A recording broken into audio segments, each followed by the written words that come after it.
Meu nome é Lucas, beleza? Vou ser o professor de física de vocês, tranquilo?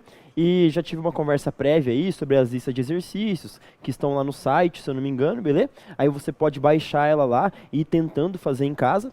Para que tentar fazer em casa? Para quando chegar a nossa aula de solução de exercícios, talvez você venha só com a dúvida, tudo bem? Ou se você não quiser também ou está sem tempo, só venha para a aula, traga a lista que a gente já vai resolvendo ela, tranquilo? Durante a aula eu resolvo alguns exemplos com vocês também.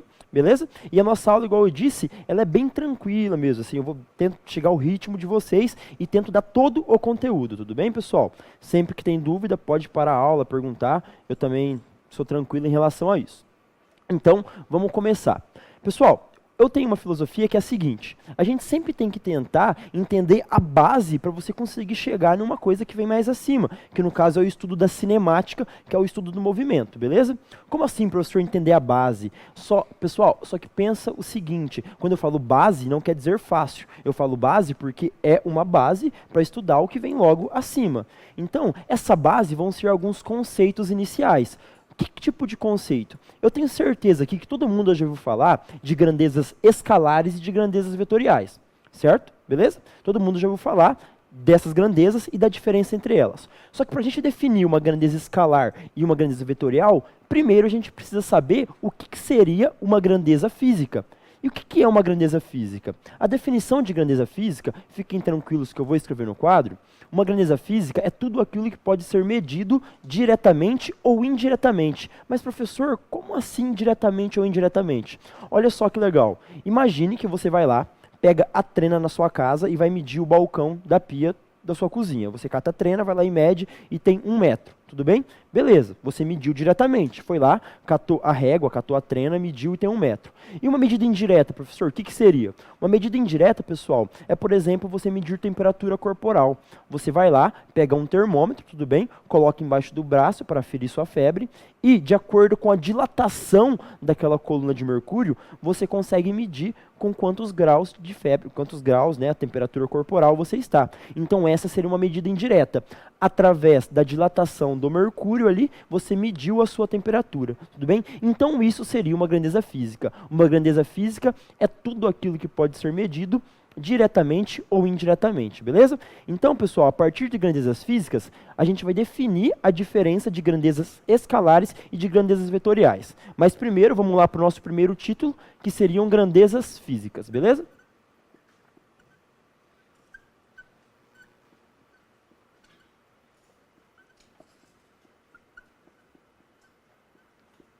Professor, eu não lembro, o que é grandeza física mesmo? Então você vai lá e coloca o seguinte, ó, é tudo aquilo que pode ser medido diretamente ou indiretamente.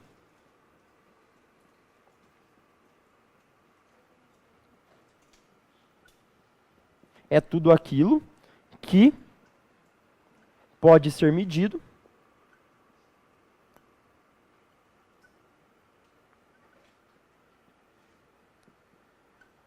diretamente ou indiretamente.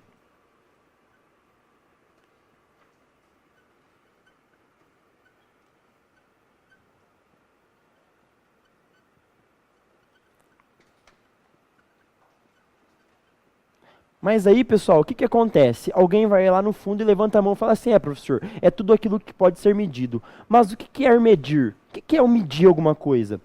Medir, pessoal, é comparar com um padrão. Como assim comparar com um padrão? Por exemplo, tenho certeza que todo mundo, quando estava lá no ensino fundamental, no meu caso era a tia Marinalva, chegava e falava o seguinte, olha, Lucas, o metro é uma barra metálica que está lá no museu na puta que pariu, e toda vez que você mede alguma coisa e fala que tem 1 metro, é você catar essa coisa, colocar do ladinho daquele que já está estabelecido e vai ter a mesma medida.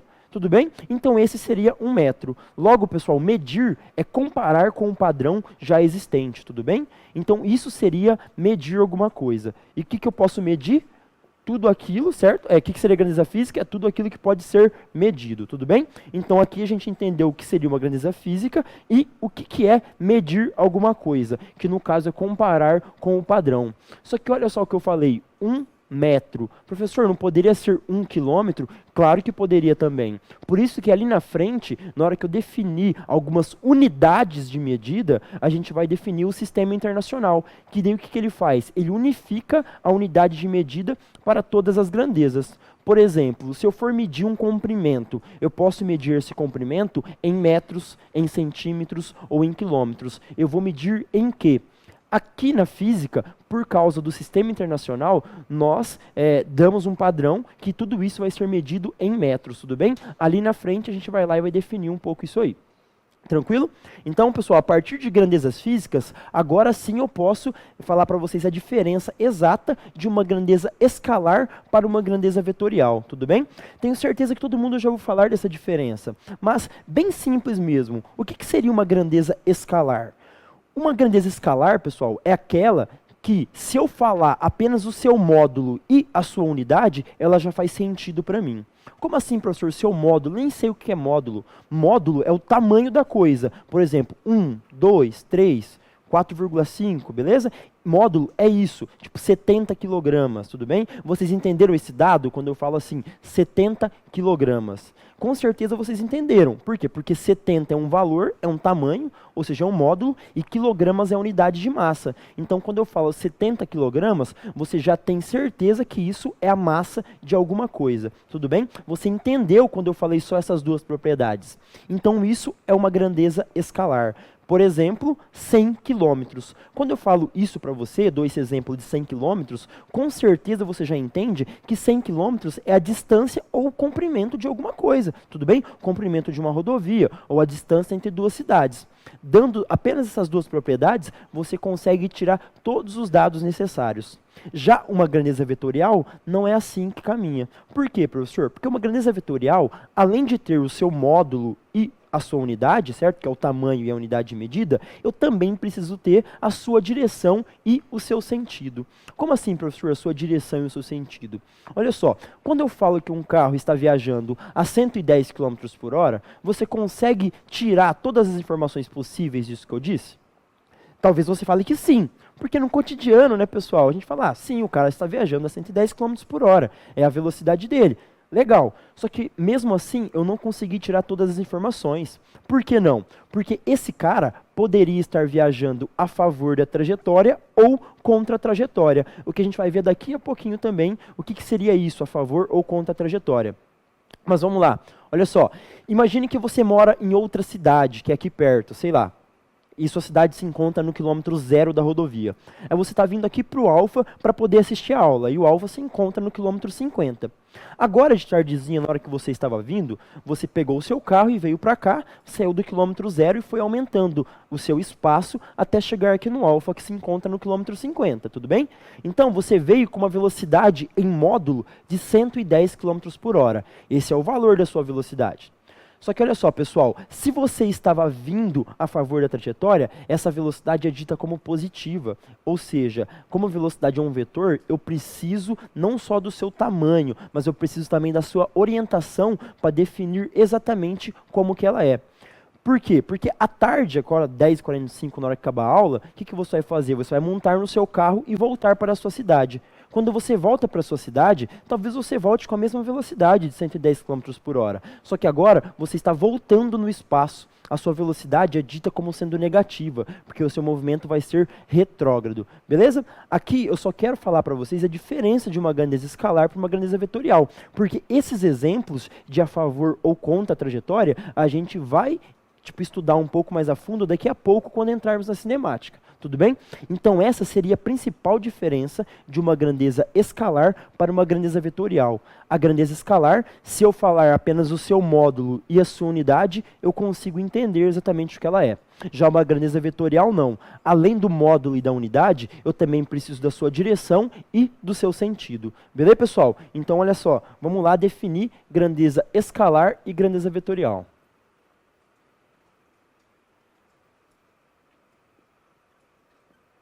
Grandeza escalar. Professor, o que é a grandeza escalar mesmo, então? Uma grandeza escalar, certo? É aquela que apenas o seu módulo e unidade Apenas com o seu módulo e unidade, pessoal, eu consigo entender exatamente o que ela é. Exemplo, por exemplo, 70 quilogramas, beleza? Outro exemplo, professor, 100 metros, beleza? Outro exemplo, professor, 10 segundos, tudo bem? Se eu falar 70 quilogramas, já sei que eu estou medindo a massa de alguém. Se eu falar, ou de algum outro corpo, 100 metros, eu sei que é comprimento ou distância. Se eu falar 10 segundos, eu sei que foi o intervalo de tempo que passou. Então isso é uma grandeza escalar. O módulo é o tamanho dela. Isso é módulo. E a unidade, pessoal, é o que caracteriza a grandeza. O que vai diferenciar se eu estou medindo tempo, se eu estou medindo comprimento ou se eu estou medindo massa. Tudo bem? Beleza? Então isso seria uma grandeza escalar. E uma grandeza vetorial, professor? O que seria uma grandeza vetorial?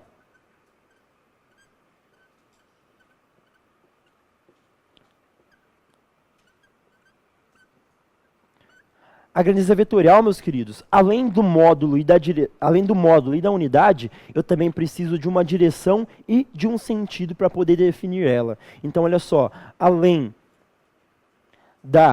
do seu módulo, eu também preciso da sua direção e do seu sentido. Professor, querido, me dá um exemplo disso. Um exemplo disso aqui, pessoal, um exemplo disso é, por exemplo, beleza? Velocidade, que é o que a gente vai mais trabalhar. Outro exemplo, aceleração.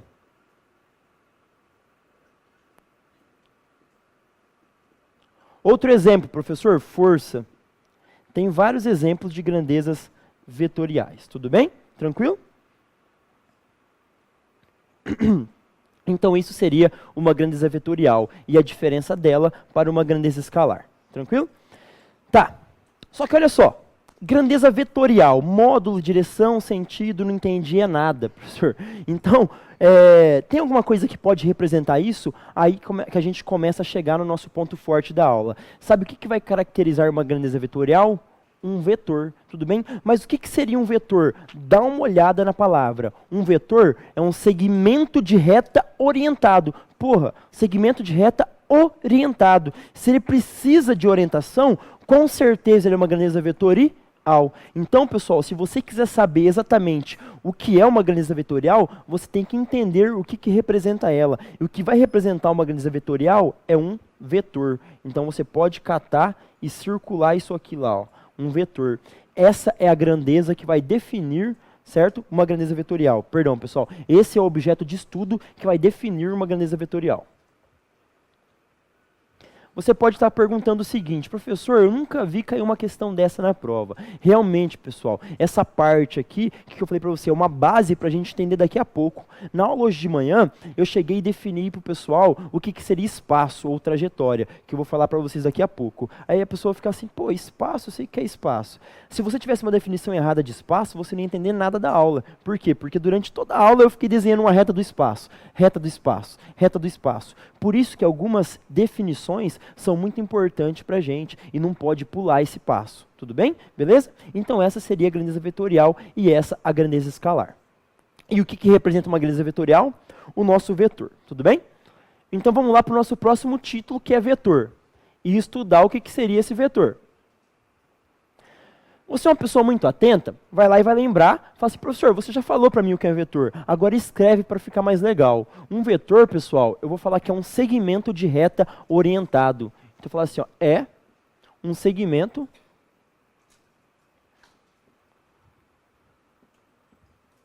de reta orientado. Não entendi nada com essa definição. Olha lá, pessoal. Sabe o que ajuda muito vocês na física?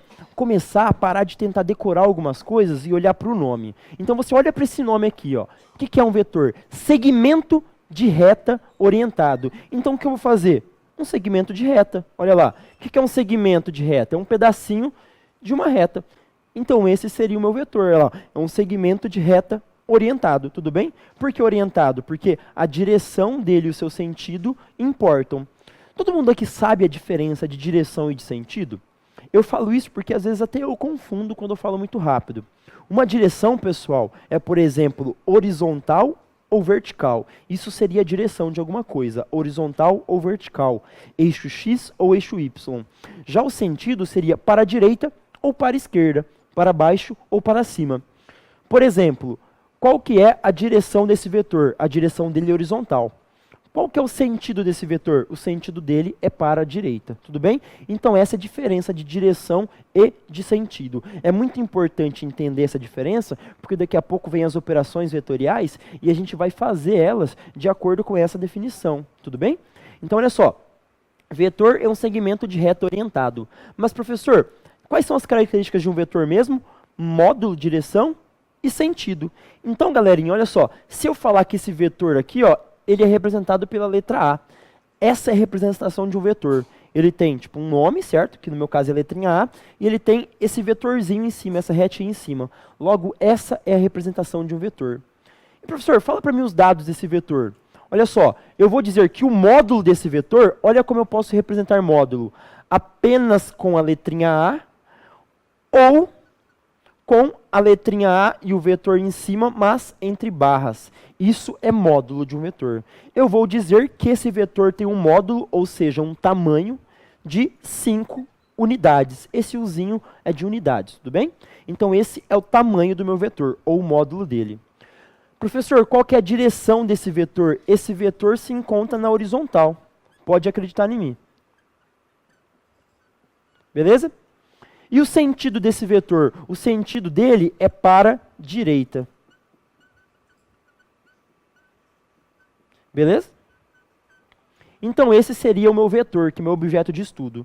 É um segmento de reta orientado que tem módulo de 5 unidades, beleza? Posso representar o módulo como o azinho sem nada ou o azinho com a flechinha entre barras. Ele está numa direção horizontal e o sentido para a direita. Tudo bem? Então esse é o meu vetor.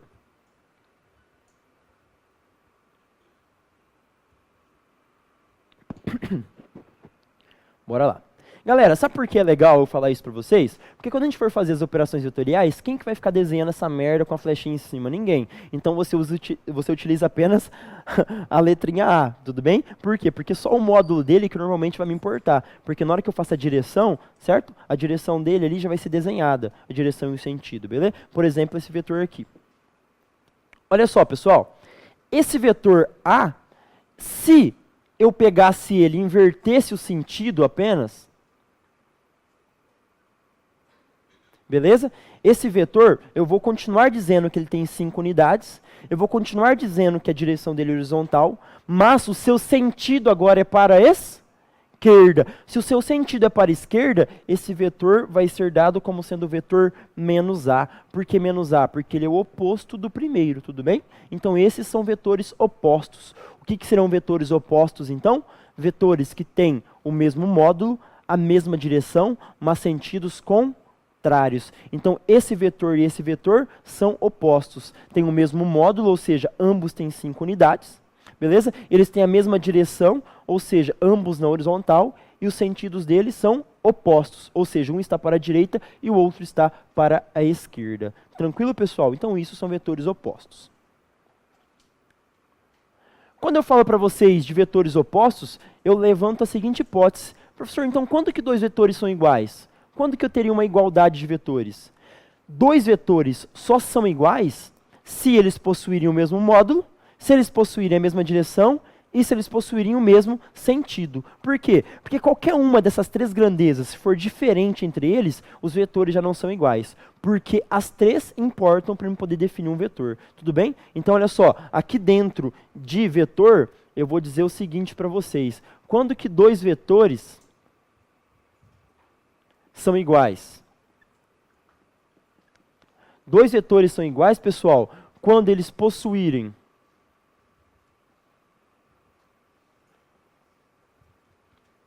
o mesmo módulo,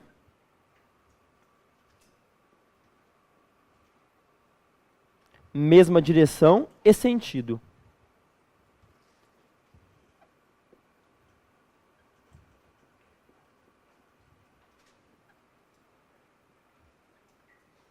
Tranquilo?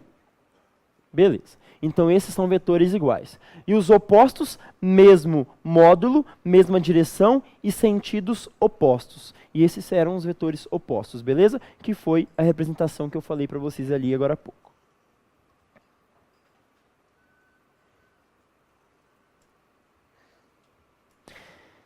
Pessoal, olha só que interessante. Sabe aquele vetor A que eu desenhei ali agora há pouco? Qual que era o módulo dele? 5. Qual que era a direção dele? Horizontal. Qual que era o sentido dele? Para a direita. Esse vetor A ele estava aqui, ó. Sabe o que eu vou fazer com esse vetor? Eu vou tirar ele daqui e colocar ele aqui, ó. Desenhei ele aqui. Tenho certeza, pode confiar em mim, que é o mesmo vetor. Olha lá. Ele está aqui agora.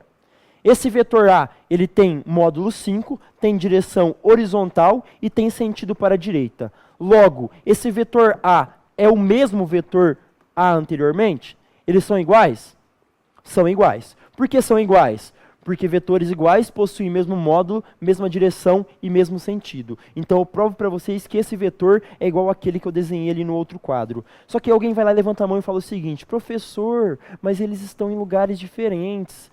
Foda-se, porque vetores iguais têm que ter mesmo módulo, mesma direção e mesmo sentido. Então, uma outra pessoa lá no fundo levanta a mão e fala assim: professor, isso é verdade. E, por causa disso, eu posso provar para você, pode escrever no seu caderno, que um vetor, ele não possui lugar definido no espaço. Olha só que interessante. Um vetor não possui lugar definido no espaço. Por quê? Porque eu posso muito bem catar esse vetor aqui e desenhar ele aqui embaixo. Desde que tenha o mesmo módulo, direção e sentido, continua sendo o mesmo vetor. Tudo bem? Logo, um vetor não possui lugar definido no espaço. Isso é muito importante entender, porque daqui a pouco, na hora que a gente estudar decomposição vetorial, a gente vai precisar desenhar um vetor que está em um lugar em outro lugar, para poder fazer as regras de seno e de cosseno, tudo bem? Então, olha só, catei esse vetor que estava lá, só coloquei ele aqui, não mudou o vetor, ou seja, um vetor não possui lugar definido no espaço. Beleza, pessoal? Tranquilo? Então, bora lá. Tá, então essa seria a definição exata de vetor. Agora, com base nisso que a gente já definiu a diferença de grandeza escalar e de grandeza vetorial, a gente vai fazer alguma coisa que é um pouco mais legal e vai ser mais útil para o nosso estudo, que são as operações vetoriais. Aqui iremos estudar duas operações. Quais são elas, professor? A operação multiplicação por escalar e a soma de vetores. Olha o nome, multiplicação por escalar. Se eu não tivesse definido o que é uma grandeza escalar, como que você iria entender o que seria uma multiplicação por escalar? Talvez você teria que decorar, só que agora não precisa mais, porque você já entendeu o que é um número escalar. Um número escalar é um número qualquer. 1, 2, 3, 4, 5. Isso é um número escalar, tudo bem? Só o seu módulo que me importa, beleza? Então aqui eu vou fazer essas operações com vetores. Então, esse seria o meu novo título. Olha lá, ó, operações vetoriais.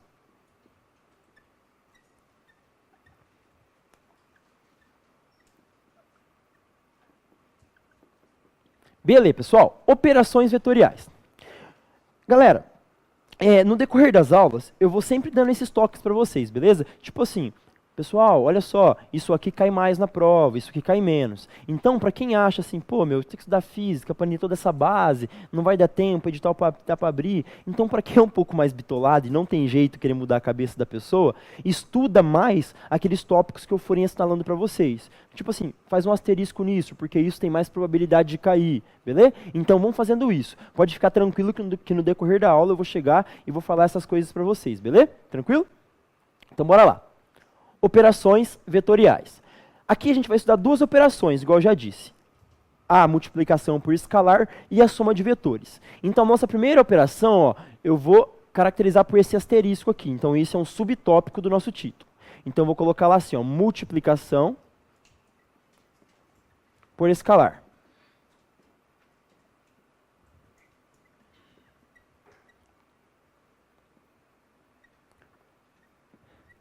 Bora lá. O que seria multiplicação por escalar? Lembra daquele vetor que eu desenhei agora há pouco para vocês, que era esse vetor A aqui? Quais eram as características desse vetor A? Esse vetor A tinha um módulo igual a 5, beleza? Ele tinha uma direção horizontal, e tinha um sentido para a direita. Esse era o meu vetor A. Sabe o que eu vou fazer com esse vetor A agora? Eu vou multiplicar ele por um escalar, sei lá, pelo número 5 de novo. Então eu vou catar esse vetor A aqui, ó, e multiplicar ele pelo número 5. Tudo bem? Como que ele vai ficar? Olha só. Pessoal, qual que era o tamanho desse vetor A? 5 unidades. Se eu multiplico ele por um escalar que é o 5, que tamanho que ele vai ficar? 25 unidades. Então, olha só, vou desenhar esse vetor A aqui um pouquinho maior, tá? Claro que não está em escala, beleza? E esse vetor A aqui agora, ele é um novo vetor, sei lá, beleza? Vou chamar de A também, tranquilo? Só que agora esse novo vetor A, ele tem um módulo multiplicado por 5. Então, o seu novo tamanho vai ser igual a 25. Mas, a sua direção mudou? Não. O seu sentido mudou? Também não. Tudo bem? Então, a direção dele continua sendo horizontal. E o seu sentido continua sendo para a direita. Beleza, galera? Tudo bem? Esse é o novo vetor A. Então, isso seria multiplicar por um escalar. Ele aumentou, não aumentou? Por quê? Porque eu multipliquei por um número maior do que 1. Por exemplo, se eu cato esse vetor A e multiplico ele por 1, que tamanho que ele ia ficar? Com 5 novamente, beleza? Ou seja, eu não mudei nada desse vetor. E se eu multiplicasse ele por um número menor do que 1? Por exemplo, por 0,5. Como que seria esse A aqui, o novo? Ele iria diminuir, beleza? 5 vezes 0,5 tem um tamanho de 2,5 vezes. Então, olha só, pessoal. Desse jeito a gente prova que toda divisão também é uma multiplicação.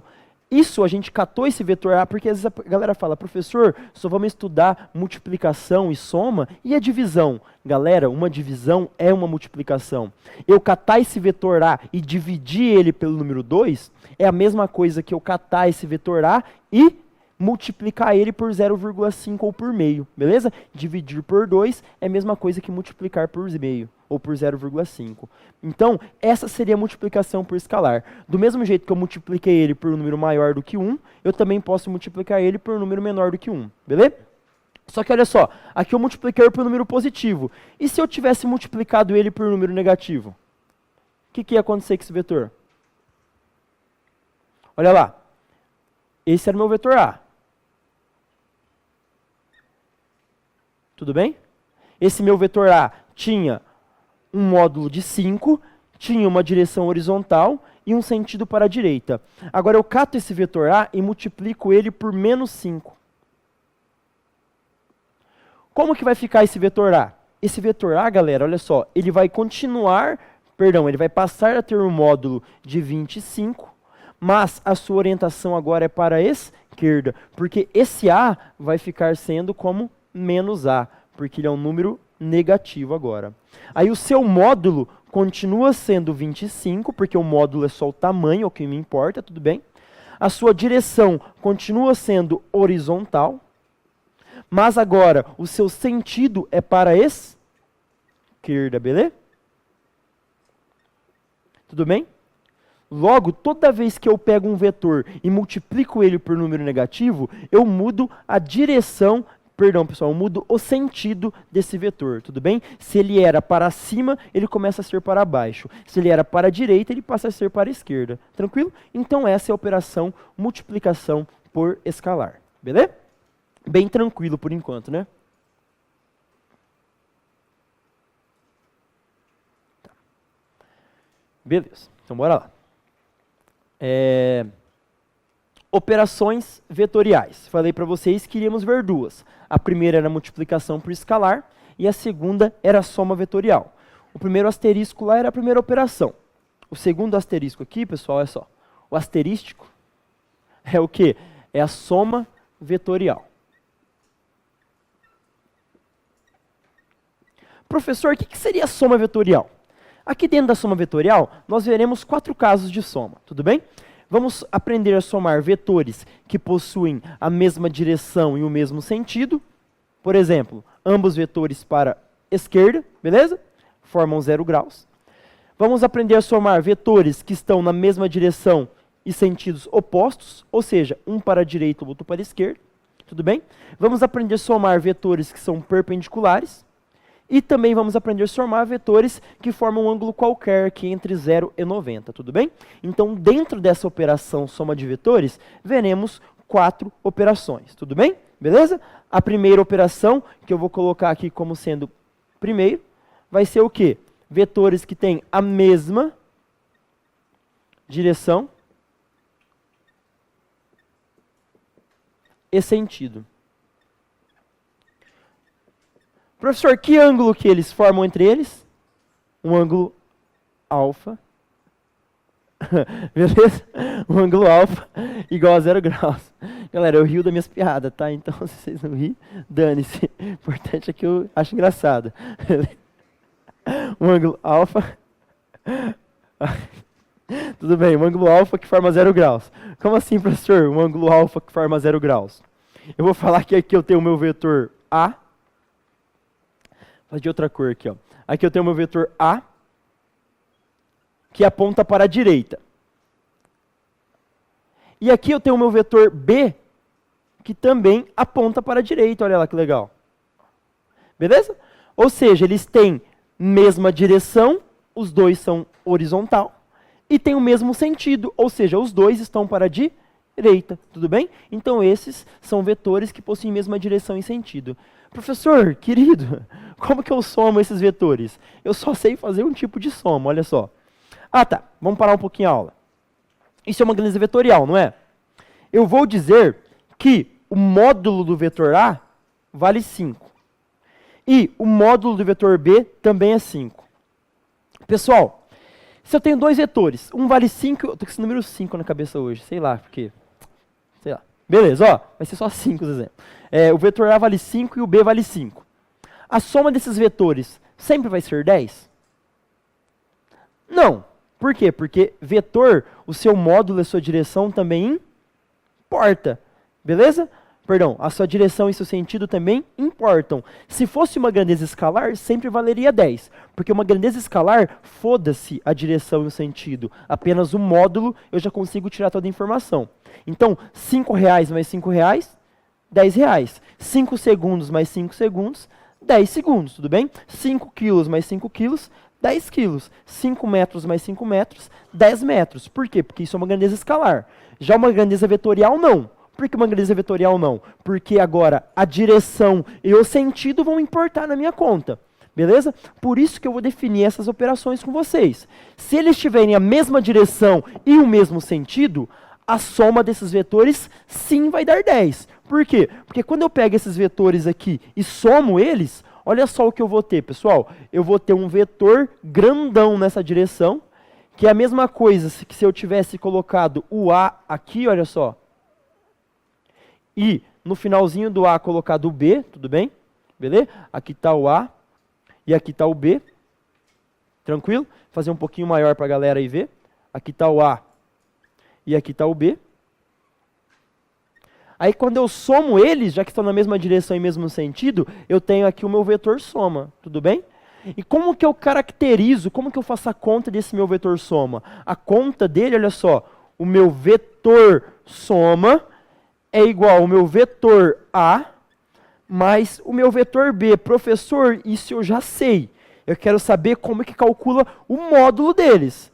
Então, o módulo, só a letrinha do vetor soma, é igual ao módulo do vetor A mais o módulo do vetor B. Então, meu vetor soma é igual a 5 mais 5. Logo, meu vetor soma é igual a 25 unidades. Tudo bem? Entenderam? Então, essa seria a soma. Não é multiplicação, professor. Pessoal, fique esperto comigo, hein? Que eu erro umas contas. Na verdade, era só para testar, se vocês estão acordados. Beleza? Que é igual a 10 unidades. Estou com porra do 5 na cabeça mesmo. Puta merda. Beleza? Então 5 mais 5 é igual a 10 unidades. Então essa seria a soma de vetores que possuem mesma direção e mesmo sentido. Eles são vetores paralelos, olha lá. O ângulo entre eles é 0 graus. Tudo bem? Beleza? Tá. Vamos agora, para você entender melhor o que seria isso, para a nossa segunda operação aqui dentro da soma. Então nossa segunda operação seria o quê? Seriam vetores que possuem a mesma direção e sentidos opostos.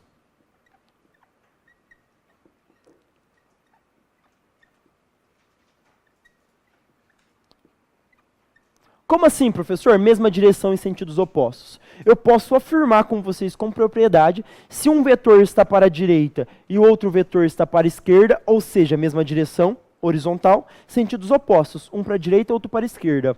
O ângulo formado entre eles é alfa igual a 180 graus. Vou mudar o nome do ângulo, porque senão eu vou ficar dando risada sozinho toda vez que eu colocar alfa. Beleza? Tudo bem? Então, o que seriam esses vetores que possuem mesma direção em sentidos opostos? Olha só, aqui está o meu vetor A, que está para a direita. E aqui está o meu vetor B, que está para a esquerda. Tudo bem? Tranquilo? Entenderam isso? Mesma direção horizontal, sentidos opostos. Um para a direita, o outro para a esquerda. Tá, aqui eu vou falar que o módulo do meu vetor A é 5 unidades. E o módulo do meu vetor B agora não é mais 5, tá? Só não vou colocar 5, vocês vão entender daqui a pouco por quê. O módulo do meu vetor B é 3 unidades. Se eu quero somar esses vetores, eu só vou somar eles do jeito que eu sei. Eu só sei um jeito que eu sou limitado. Como que soma esses vetores, professor? O vetor soma é igual ao vetor A mais o vetor B. Mas, professor, eles são opostos. Sim, pessoal, o vetor soma é o vetor A mais o vetor B. Mas o módulo do vetor soma não é isso. O módulo do vetor soma, que é só o Szinho, é igual ao vetor A menos o vetor B. Tudo bem? Beleza? É igual ao módulo do vetor A menos o módulo do vetor B. Por quê? Porque esses vetores são opostos. Tudo bem? Aí vamos lá. Qual que é o módulo do vetor A? 5. Qual que é o módulo do vetor B? 3. Então, qual que é o tamanho desse vetor soma? 2 unidades, beleza? E como que eu represento ele? É só eu pegar o tamanho do vetor A e dele tirar o tamanho do vetor B, tudo bem? Mas, professor, esse vetor resultante, esse vetor soma, vai apontar para a direita ou vai apontar para a esquerda? Concorda comigo que ele vai apontar para a direção do maior vetor?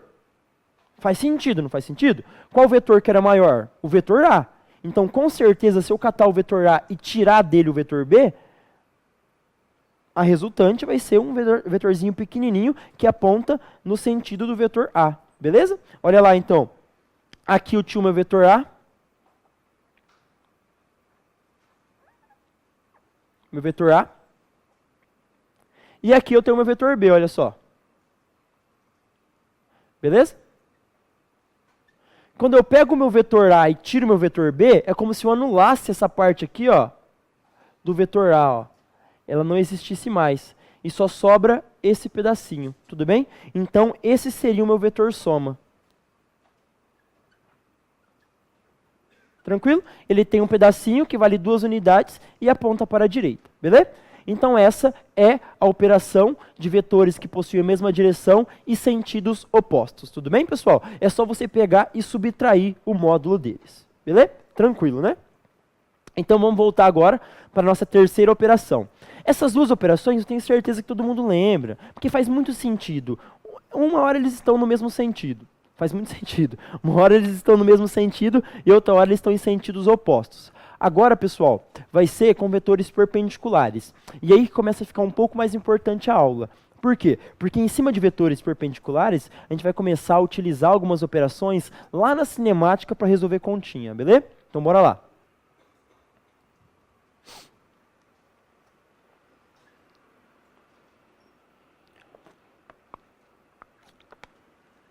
Essa parte de vetor é meio chata mesmo, né? Eu vou confessar uma coisa para vocês. Você acredita que eu fui aprender vetor exatamente quando eu estava só na universidade? Quando eu estava no ensino médio, fiz cursinho para passar, eu não sabia vetor, velho.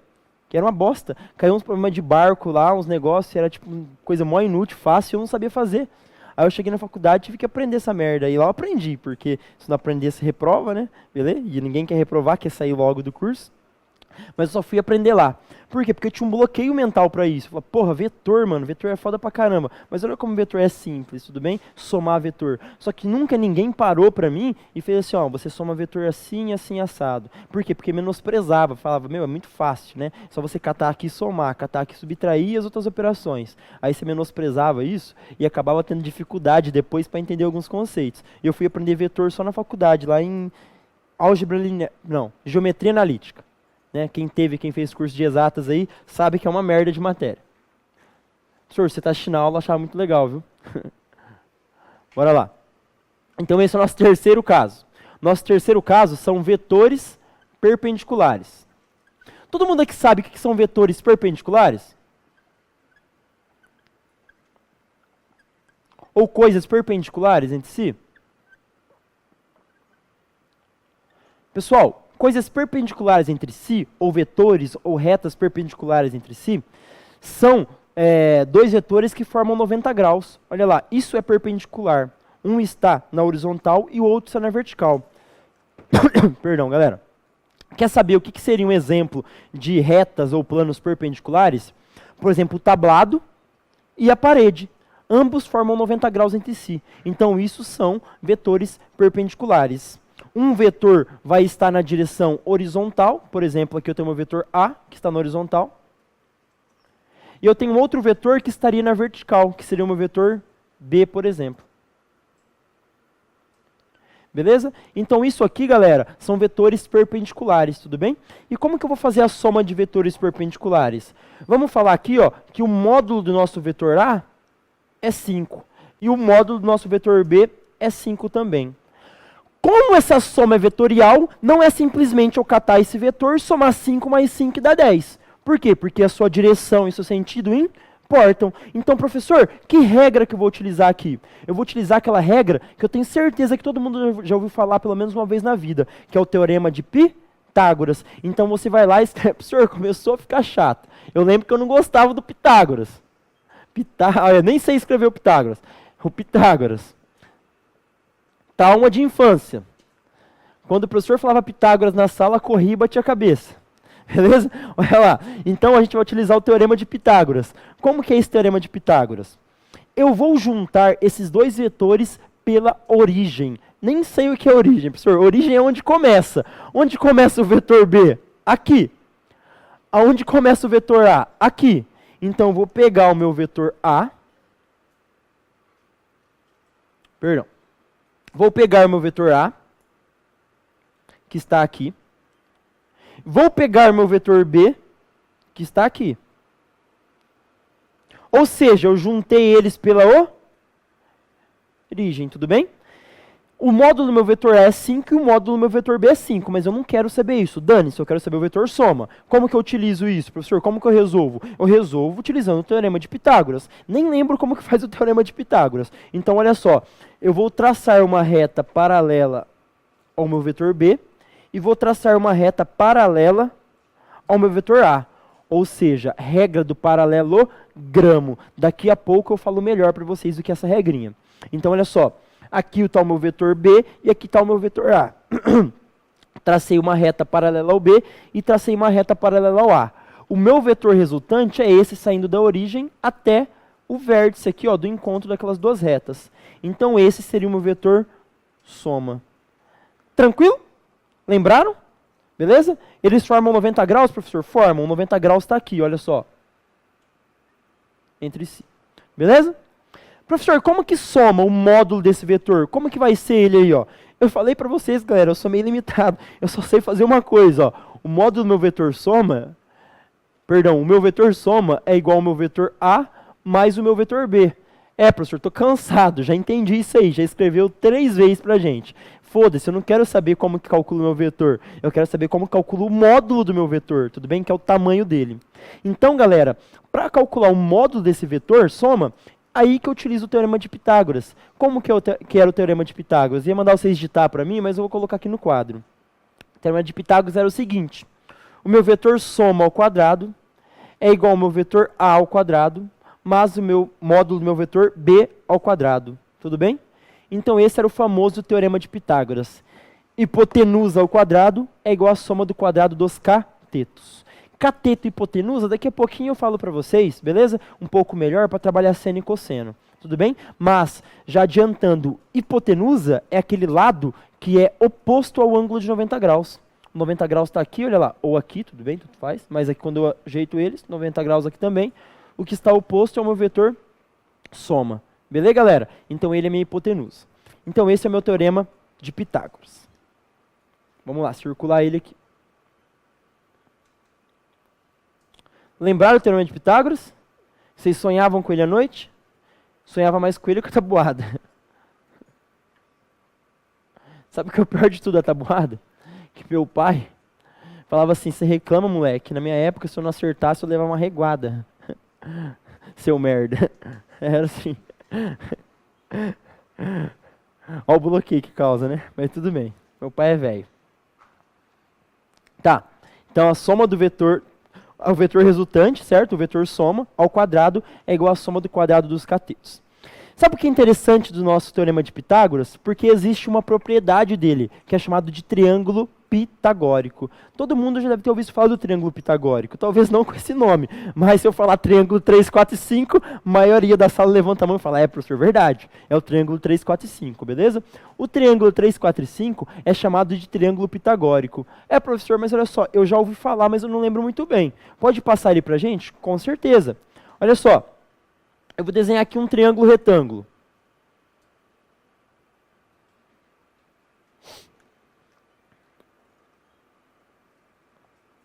Desenhar dois, na verdade.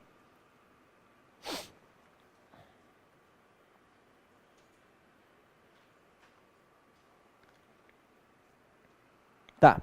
Professor, por que você fez isso? Você é trouxa? Não. Olha só.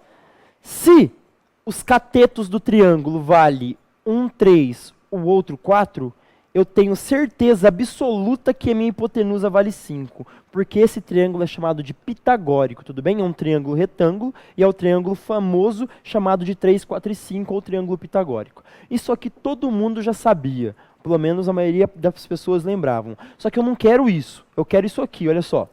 Se esse lado aqui vale 6, esse lado vale 8, quanto que vale a hipotenusa? 10. Por que a hipotenusa vale 10? Porque esse triângulo também é pitagórico. Professor, mas ele não é o 3, 4 e 5, mas ele é proporcional ao 3, 4 e 5. Por exemplo, o que é 6? 6 não é a mesma coisa que 3 vezes 2? O que é 8? 8 não é a mesma coisa que 4 vezes 2? Certo? E o que é 10? 10 é a mesma coisa que 5 vezes 2, tudo bem? Então esse triângulo é o famoso triângulo pitagórico, que é proporcional àquele lá. Triângulo 3, 4 e 5, beleza? E os seus proporcionais, tranquilo?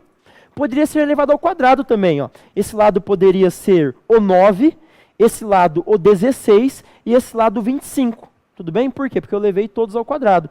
3 vezes 3, 4 vezes 4, 5 vezes 5. Beleza? Tranquilo? Professor, isso é importante? Claro que é importante, porque na hora que você for fazer a sua prova, talvez caia lá um triângulo pitagórico, com os números tudo desgraçado. Beleza? Sei lá, tipo uns números na casa dos 1000. Aí você tem que fazer a porra do teorema de Pitágoras. Você vai ficar fazendo continha na mão? Não, se você lembrar do triângulo pitagórico, você já faz de cabeça, e isso facilita e poupa tempo na sua prova. Muitas vezes, pessoal, tem questão que é simples, só que você perde muito tempo fazendo ela e não consegue fazer uma outra. Então, essas ferramentas te ajudam na hora de fazer o exercício, tudo bem? Então, vão se acostumando com isso. Beleza. E sabe o que é interessante também? Eu vou fazer isso com vocês agora. Vamos calcular o módulo desse vetor soma? Como é que calcula o módulo do vetor soma? O vetor soma ao quadrado é igual ao vetor A ao quadrado mais o vetor B ao quadrado, beleza? Então, o módulo do meu vetor soma é igual a raiz quadrada do A ao quadrado. Quanto que vale o A? 5. 5 vezes 5? 25. E o meu B é quanto? 5. 5 vezes 5? 25. Então, o módulo do meu vetor soma é igual a raiz de 50. Professor, quanto que é a raiz de 50? Olha só o que eu vou fazer, pessoal. Muita gente utiliza a decomposição. Eu faço sempre um pouco diferente. Eu sei que 50 é 2 vezes 25. 25 tem raiz? Tem. Que é quanto? 5. Então, tira ele para fora. O meu vetor soma é igual a 5 raiz de 2. Tudo bem? Eu sempre faço desse jeito. Outro exemplo. Vamos procurar, supondo que fosse a raiz de 1000. Quanto que é a raiz de 1000, professor? Não sei exatamente. Só que eu sei que 1000 é a mesma coisa que 10 vezes 100. Conheço a raiz de 100? Conheço, que é quanto? 10. Então eu sei que raiz de 1000 é a mesma coisa que 10 raiz de 10. Por que eu estou ensinando isso para vocês, pessoal? Porque quando você pega uma prova igual a CESP, eu e os outros professores da área de exatas sempre comentam que fala assim, ela não se preocupa com migalhas. Como assim com migalhas? Com pouca diferença de um número para outro. Então, você vai ficar procurando, pessoal, o tamanho da raiz de 10, ficar multiplicando? Não. Você conhece a raiz de 9? Conhece, que é quanto? 3. Então, eu sei que a porra desse número aqui é aproximadamente 3, um pouquinho maior que 3, tudo bem? Então, esse resultado seria um valor aproximadamente de 10 vezes 3, beleza? Que é 30, ou 30, alguma coisa. Então, esse método ajuda você a poupar tempo, porque se você ficar na hora da prova procurando qual que é a raiz de 10, você vai ficar perdendo um pouco de tempo que você não tem sobrando, tudo bem? Então, isso é alguns métodos que ajudam vocês na hora da prova. Esse símbolo aqui é o símbolo de aproximadamente, para quem não conhece, beleza? Fazer ele melhor. 2 ondinhas, aproximadamente. Tranquilo? Então, essa seria nosso terceiro método, que era para vetores perpendiculares. Utilizamos o teorema de Pitágoras. Agora, vamos para o nosso último método.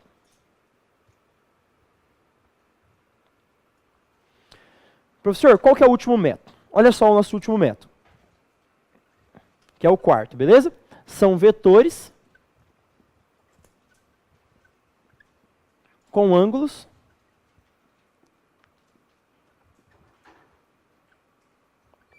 alfa entre 0 e 90, tudo bem? Como assim, professor? Um ângulo entre 0 e 90. Ó, esse ângulo é 90 graus. Esse ângulo é o 0 graus. O ângulo entre 0 e 90 é um ângulo assim. Qualquer, beleza? É um ângulo alfa. Pode ser 15, 20, 30, 45, 60. Claro que normalmente esse ângulo sempre vai ser um ângulo notável. O que é um ângulo notável? 30, 45 e 60. Que esses valores você tem que decorar, tudo bem? Lembra da musiquinha? 1, 2, 3, 3, 2, 1. Vai raiz, todo mundo sobre 2, vai raiz em todos, só não vai raiz no 1. Vai raiz no 1, mas a raiz do 1 é 1. Mas se ele falar isso, não rima, né? Então, 1, 2, 3, 3, 2, 1. Todo mundo sobre 2, vai raiz em todos, só não vai raiz no 1. Na hora do intervalo, quem não lembra da tabelinha, eu faço para vocês no caderno. Mas tem certeza que o professor de matemática já passou, tudo bem?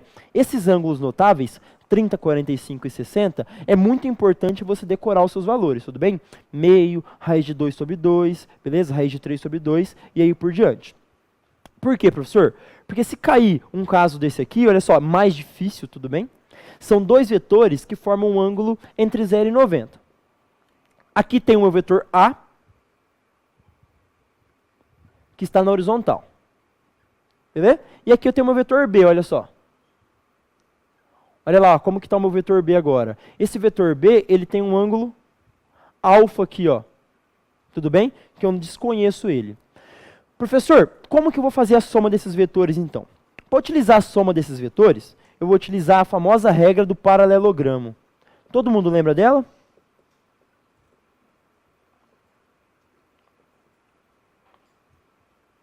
O que é a regra do paralelogramo?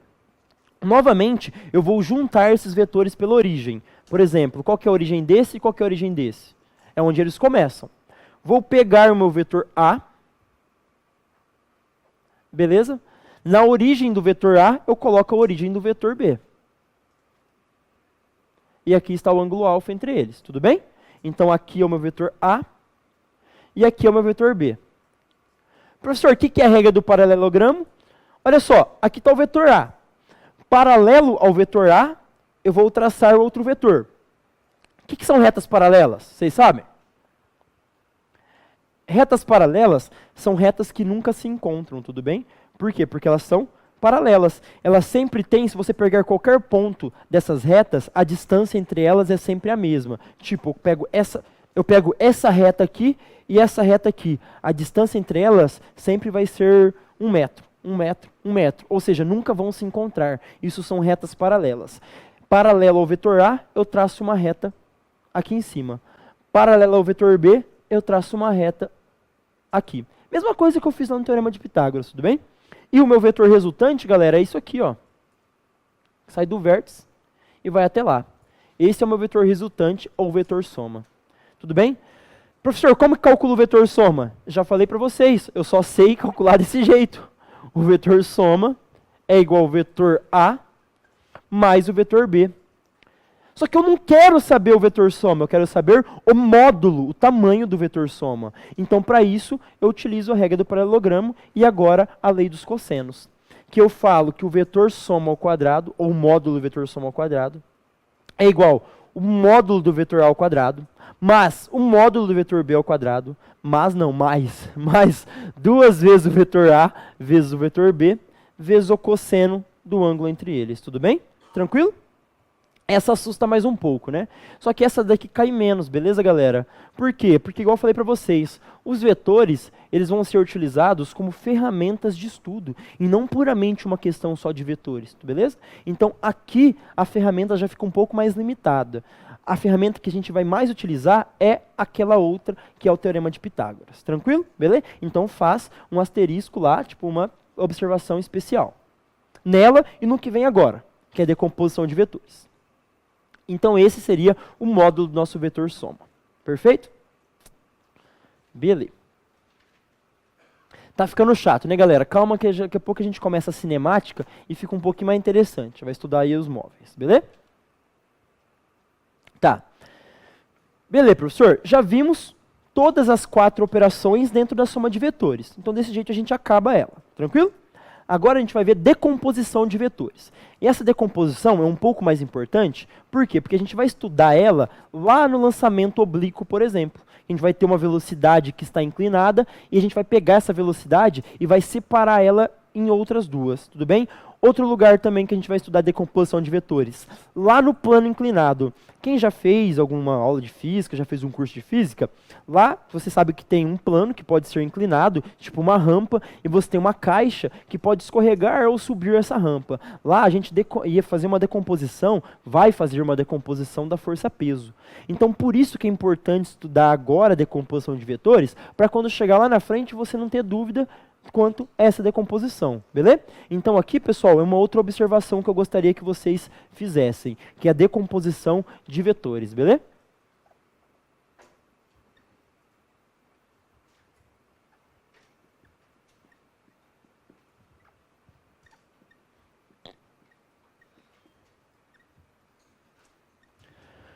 Como assim, professor? Decomposição de vetores. Olha só, imagine que eu tenho meu vetor A, que está inclinado, com um certo ângulo.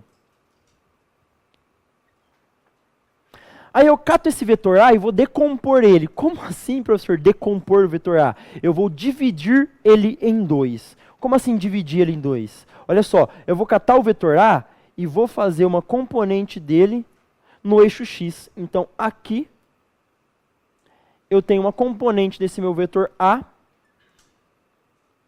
no eixo X. Tudo bem? Além de fazer uma componente dele no eixo X, também vou fazer uma componente dele no eixo Y.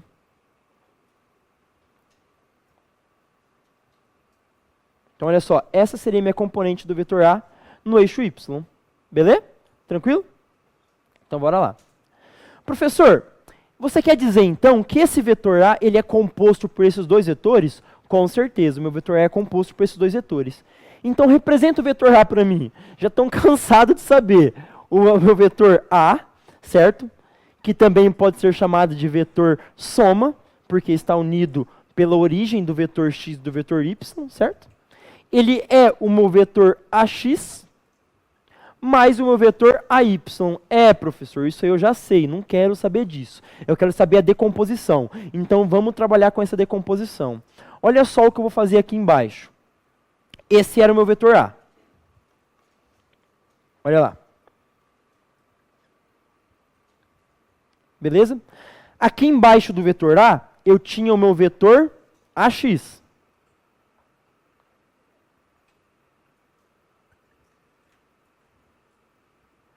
Tranquilo? E aqui, galera, olha só, eu tinha o meu vetor AY, correto? Beleza? Mas, como o vetor não tem lugar no espaço, o que eu posso fazer com esse cara aqui? Tirar ele daqui e colocar ele aqui. Olha só, ele não estava aqui, meu vetor AY. Eu vou tirar ele daqui e colocar ele para cá. Olha lá onde ele vem agora. Esse é o meu vetor AY. Professor, você não mudou esse vetor? Não mudei. Por quê? Vamos colocar alguns dados aleatórios. Vamos dizer que esse meu vetor AY tinha um tamanho de 5. Esse outro vetor AY também tem um tamanho de 5. Vamos falar que a direção desse cara era vertical. A direção desse cara também é vertical. O sentido desse cara é para cima. O sentido desse cara também é para cima. Logo, esse vetor aqui é igual a esse vetor. Eu só mudei ele de lugar, beleza? Por isso que eu falei para vocês aquela hora que vetores não têm lugar do espaço. Mas, professor, por que você está fazendo isso? É louco? Não, galera. Eu estou fazendo isso porque, olha só, o ângulo que o vetor A faz com a horizontal é o alfa. O ângulo que o vetor A faz com a horizontal é o alfa. Então, agora, como eu sei que isso aqui é um triângulo retângulo, porque faz 90 graus, eu posso utilizar as relações de triângulo retângulo, que é o seno e o cosseno. O Pitágoras a gente já estudou, agora vamos estudar o seno e o cosseno, beleza? Se você lembrar um pouquinho, vai forçar o cérebro e dizer que seno de um ângulo é dado por cateto oposto dividido pela hipotenusa. Logo, o seno desse ângulo alfa é o cateto oposto pela hipotenusa. O alfa está aqui. Cateto oposto é o que está oposto a ele. O alfa está aqui, o que está oposto? O AY. Então vai lá e coloca AY. Hipotenusa é o lado que está oposto ao ângulo de 90 graus. O ângulo de 90 está aqui, então a minha hipotenusa é esse. Então eu vou lá e coloco o Azinho aqui. Tudo bem? Agora eu faço a nossa famosa. Qual que é a famosa? Multiplicação cruzada. Famosa só para você. Beleza? Se eu fizer multiplicação cruzada aqui, eu tenho que o módulo do meu vetor AY é dado pelo módulo do meu vetor A vezes o seno de alfa. Tudo bem? Então esse seria o meu vetor AY. Todo mundo enxergou essa multiplicação cruzada? A famosa? Porque famosa, professor? Famosa. Todo mundo faz, né? Beleza? O AY. Descobriu a y. Para descobrir o ax, o que eu faço agora? Cosseno. Bora lá então. Se eu fosse fazer o cosseno desse cara, o cosseno de alfa é dado por cateto adjacente dividido pela hipotenusa. Voltando para o nosso triângulo. O que é cateto adjacente? Adjacente é vizinho, beleza? Vizinho a essa porra desse ângulo, eu tenho o A e tenho o AX. Só que o A eu já sei que é a hipotenusa. Então o AX é o que sobrou, que é o meu cateto adjacente. Então cosseno é cateto adjacente, que é o AX, dividido pela hipotenusa, que é o A. Fazendo a famosa de novo, olha como ela aparece várias vezes. Beleza? Multiplicação cruzada. Eu sei que o meu vetor AX é igual ao meu vetor A vezes o cosseno de alfa. Tranquilo, pessoal? Então essa é a decomposição vetorial.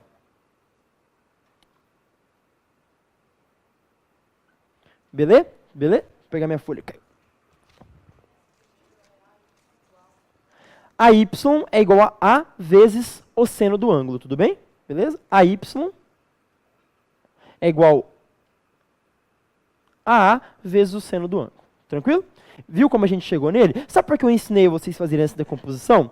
Porque olha que desgraça. Lá no porra do plano inclinado, o px... Aí, sabe por quê? Porque a galera vai lá e decora assim, ó. Toda vez que for eixo x vai ser cosseno. Toda vez que for eixo y vai ser seno. Aí você vai lá e se fode. Por quê? Porque, pessoal, vai ser seno quando a grandeza estiver relacionada com o cateto oposto. E vai ser cosseno quando a grandeza estiver relacionada com o cateto adjacente. Então não fica decorando que y vai ser seno e x vai ser cosseno. Lá no plano inclinado, a nossa componente x do peso, o px, é P vezes seno do ângulo. Px vai ser P vezes o seno. Aí já bugou o cérebro, porque AX é A cosseno, e lá Px é A vezes seno. Aí, professor, fudeu. Por isso que eu ensinei para vocês a decomposição, para você não ter que ficar decorando isso, beleza? Tudo bem? Então, olha para o nosso triângulo, vê o cateto que está oposto e faz a sua continha no caderno. Essa aqui é uma conta que vale a pena você perder tempo para não se confundir, tudo bem? Beleza? Desse jeito, nós terminamos as nossas operações vetoriais. E começa a parte interessante da aula, que é realmente o estudo do movimento, beleza? Então, bora. Pode ocupar.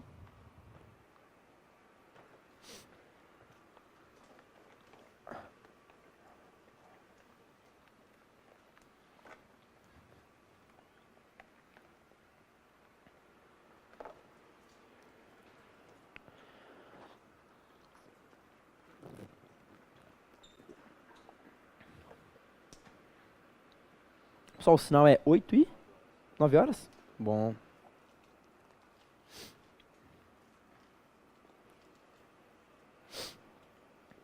Certeza? Tá bom. Galera, bora lá então. Todo mundo aqui já ouviu falar de cinemática? Tenho certeza que já. Então, se fosse para definir o que seria cinemática? Cinemática é o estudo dos movimentos. Certo ou errado? Certo, só que ainda não está completo. Cinemática é o estudo dos movimentos sem se preocupar com a sua causa. Por exemplo, eu tenho um corpo em movimento, um carro em movimento. Foda-se o que colocou ele em movimento. Não quero saber o que fez ele entrar em movimento. Eu quero saber o quê? A sua velocidade, quero saber quanto tempo ele ficou andando, quero saber qual a sua aceleração, quero saber qual foi a distância que ele percorreu. Então, a cinemática é o estudo desse movimento sem se preocupar com a sua causa, tudo bem? Quando eu vou me preocupar com a causa, professor? Quando eu estudar dinâmica. Porque lá na dinâmica eu vou estudar uma força que colocou um corpo em movimento. Aí lá sim eu me preocupo com a causa. Aqui não. Aqui dane-se que colocou ele em movimento. Beleza? Eu só quero saber a sua velocidade, quero saber a sua aceleração, o seu tempo de percurso e aí por diante. Então isso é cinemática. Só que para a gente começar a entender o que seria cinemática, primeiro precisamos entender alguns conceitos, igual eu falei para vocês, a base. Por exemplo, quando eu falei que o cara está em movimento, eu quero estudar algumas propriedades dele. O que me diz que realmente esse cara está em movimento? Referencial? Perfeito. Isso com certeza todo mundo já ouviu falar. Exemplo, estou em movimento agora. Estou ou não estou em movimento? Depende. Depende do quê? Do referencial. Beleza? Mas o que é referencial, então? Se cair na prova lá, a definição de referencial, que no caso de uma prova igual a CESP, eles cobram muita definição. O que seria a definição de referencial?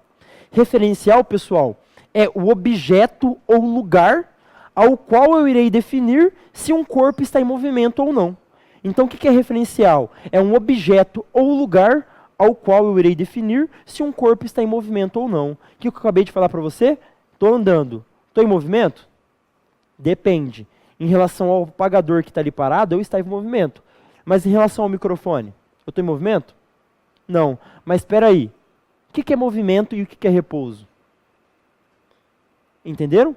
Movimento, pessoal, é quando eu mudo o meu espaço em relação ao referencial. Repouso é quando eu não mudo o meu espaço em relação ao referencial. Exemplo, vou voltar aqui e continuar a andar. Estou andando.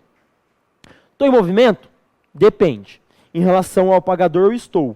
Por quê? Porque o meu espaço está mudando. Em relação ao microfone, não. Por quê? Porque o meu espaço em relação a ele não está mudando. Então, essa é a definição de movimento e repouso.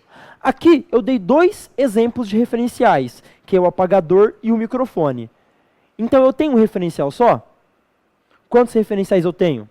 Infinitos. Logo, existe referencial absoluto?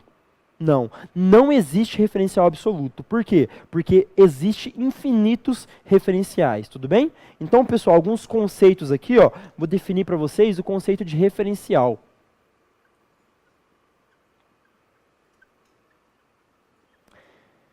O que era o referencial mesmo, professor? Então, vou falar assim, ó, referencial é o objeto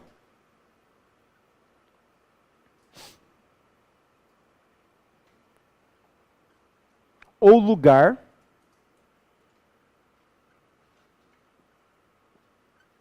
ao qual é definido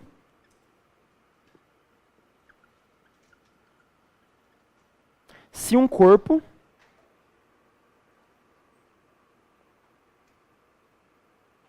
está em movimento ou não.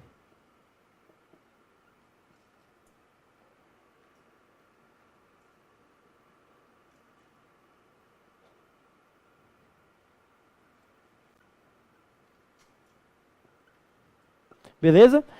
E o que era movimento ou repouso? Era aquilo que eu falei para vocês agora há pouco, beleza? Movimento é quando eu mudo o meu espaço em relação ao referencial. E repouso é quando eu não mudo essa distância em relação ao referencial, beleza?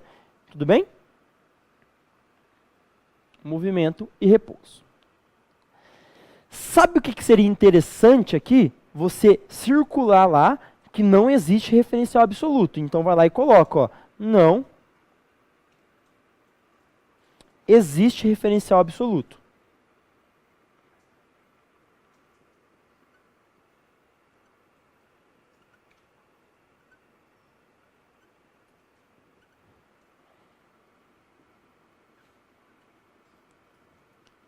Além disso, galera, um referencial, ele não determina apenas se um corpo está em movimento ou não. Aí que entra a questão. Eu tenho certeza que isso aqui, a maioria da galera da sala sabia e deve estar até desanimado com a aula. Só que olha só, um referencial, galera, ele não determina só se um corpo está em movimento ou se ele está em repouso, mas ele também determina a trajetória do corpo. Beleza? Como assim, professor? A trajetória. O que seria trajetória? Olha só, eu vou falar que aqui eu tenho um mosquitinho. Beleza? Um mosquitinho. Ele está nesse ponto. E ele quer chegar até esse ponto aqui, ó. Ele vai fazer esse movimento. Esse pontilhado aqui é a trajetória do mosquito. Tudo bem? Beleza? Então, esse pontilhado é a trajetória do mosquito. É o pontilhadinho que ele fez. Beleza? Vou apagar isso aqui, não precisa copiar, porque você vai entender melhor com um outro exemplo. Na verdade, eu quero fazer dois que caem na prova. Esse cai mesmo. Então, presta atenção. Olha só, definimos referencial. E falei que o referencial determina se o corpo está em movimento ou se está em repouso. Mas, além disso, ele também determina a trajetória de um corpo. Como assim, professor, a trajetória? Vamos lá, ó. Imagina que esse aqui é o chão, beleza? Vamos fazer os risquinhos para passar no psicotécnico. Beleza? E aqui eu tenho um avião. Um avião, que legal. Beleza. Tudo bem, lá está o avião. Aí eu vou desenhar você e seu primo, que fica te criticando porque você está estudando para o concurso. Manda ele tomar no cu. Beleza? Tudo bem? Você está dentro do avião. Ó, você está aqui, ó. Esse aqui é você. E esse aqui é o seu primo. Trouxa. Ah, vamos desenhar ele mais para cá. O que você quer fazer com o seu primo depois que você passar? Zoar ele? Também. Mas também soltar uma bomba no filho da puta. Então vamos fazer o seguinte, você está em cima desse avião, que você está lá, e você quer jogar bomba nele. Então você vai jogar bomba. Tá, vai jogar bomba. Bomba está aqui. Interessante, né, pessoal? Esse avião está em movimento? Tá, né? Senão ele cai, beleza? Então ele tem uma velocidade para cá. Tá, você vai jogar bomba. Aí você fala o seguinte, qual que é a trajetória dessa bomba? Depende do referencial. Faz sentido? Faz sentido. O seu primo, ele está aqui na Terra e ele está parado. Com inveja de você, que agora você ganha dinheiro e viaja só de avião. Beleza? Então, olha só, ele está parado. E você está lá em cima e com certeza, se você está dentro do avião sentado, a sua velocidade é qual? A mesma que a do avião, né? Pelo amor de Deus. Beleza? Não pode ser diferente. Você está correndo lá dentro igual trouxa. Tá tão feliz que passou. Beleza, você está lá dentro, tem a mesma velocidade que o avião. Aí você começa a soltar a bomba. Para o seu primo, eu vou desenhar a trajetória em preto. Tudo bem? Para você, eu vou desenhar a trajetória em azul. Ou em vermelho, vou pensar ainda, tudo bem? Então, olha só, o seu primo está parado? Está parado. Então, a partir do momento que você solta a bomba aqui, com certeza essa bomba tem a mesma velocidade que o avião, porque ela estava dentro dele. Então, ó, essa bombinha tem uma velocidade para cá. Beleza? Só que daí ela começa a cair, não começa a cair? Se ela começa a cair, ela está sujeita à aceleração da gravidade. Ou seja, quando você solta um corpo, vamos fazer bagunça aqui um pouco. Olha só, quando você solta um corpo, o que acontece com ele? Ganha velocidade para baixo. Ganha, não ganha? Então vamos lá, o que você fez com essa bomba? Soltou ela. Então no decorrer do tempo ela vai começar a ganhar velocidade também na vertical. Então vamos lá, ó. Ela ganhou um pouquinho de velocidade aqui, ó. Beleza? A resultante delas é um vetor nessa direção, né?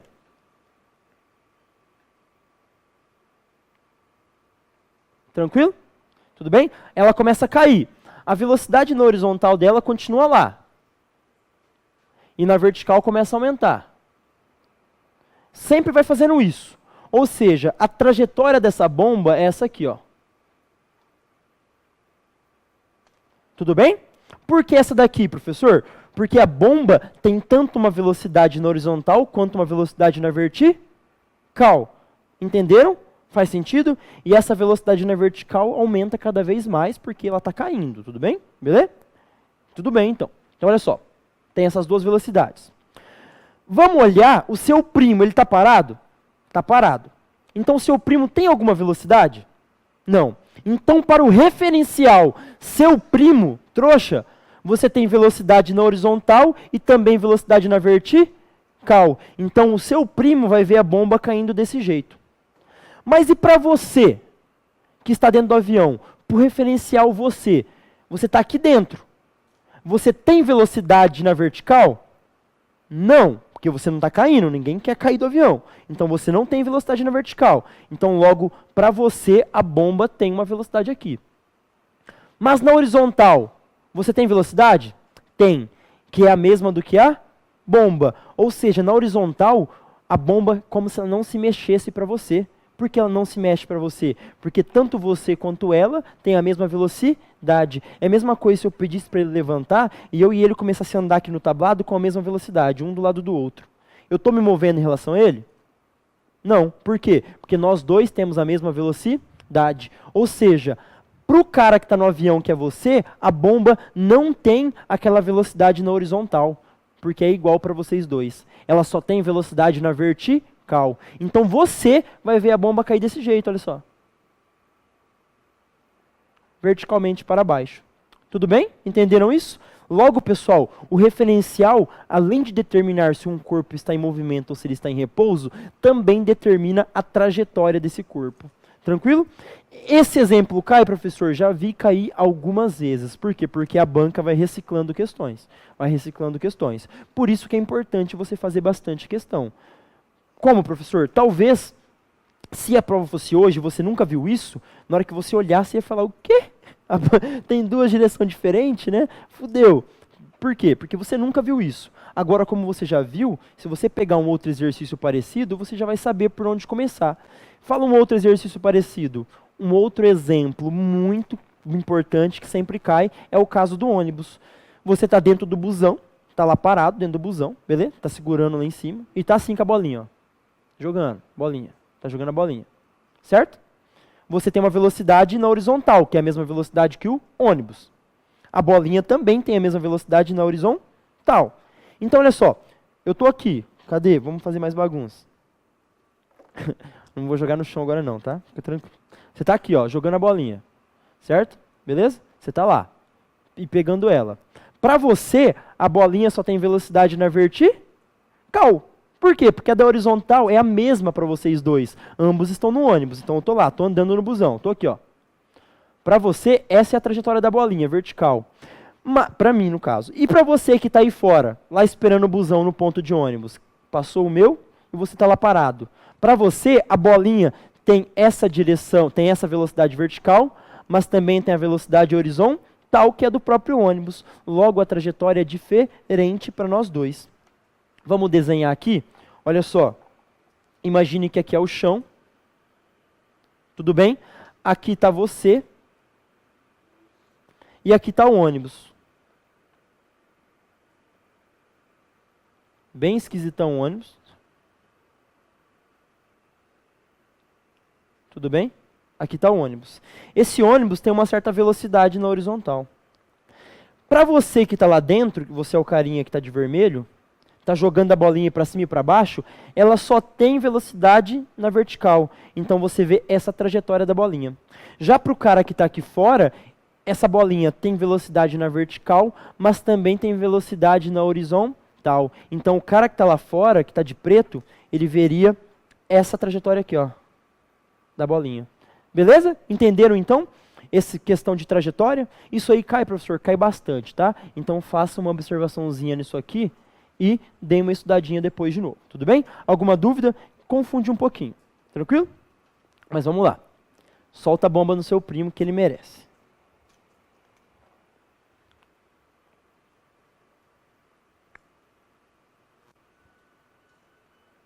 Beleza. Então assim definimos referencial e repouso e esses casos da trajetória de uma bomba. Beleza? Logo após isso, a gente vai começar a entrar na cinemática mesmo, que daí é o movimento retilíneo e uniforme. Tudo bem, pessoal? Movimento retilíneo uniforme. Uma coisa que eu venho falando no decorrer da aula, eu gostaria muito que vocês pegassem isso, é parar de tentar decorar algumas coisas. Claro que tem coisa que precisa decorar, mas tem coisa que se você olhar para o nome dela, você já consegue tirar aquele dado. Aí você poupa espaço no seu cérebro para decorar coisa chata, tipo legislação, direito, esses negócios que é uma merda. Português, meu, é muito pior que isso aqui, de verdade mesmo. Sei lá, para cada regra tem 30 exceção. Português, crase não sei na onde. Ah, foda-se a crase, velho. Você entende o que eu escrever, né? Dane-se, tudo bem? Então, olha só, é muito mais chato. Então, sempre que você puder fazer alguma relação com alguma coisa, com um nome, dane-se, pessoal, ficar decorando aquilo. Por quê? Porque, olha só, vamos estudar o nosso primeiro tópico de movimento, que seria o movimento retilíneo uniforme.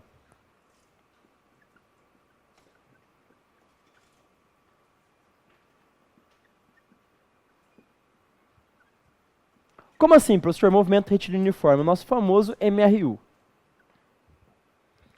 Aí que eu falo para vocês, o que significa a palavra uniforme? É uma coisa que não muda, é uma coisa constante. Tudo bem isso para vocês? Uniforme, uma coisa uniforme, um padrão, né? Ela mantém um padrão, ela não muda, é uma coisa constante. Então olha para o nome dessa merda e lê a palavra uniforme, porque a palavra uniforme traz muita coisa para você, ela tem muito significado. Ela significa que aqui nesse movimento alguma coisa não vai mudar. Mas que coisa que não vai mudar? É a velocidade. Então, para me definir movimento retilíneo uniforme,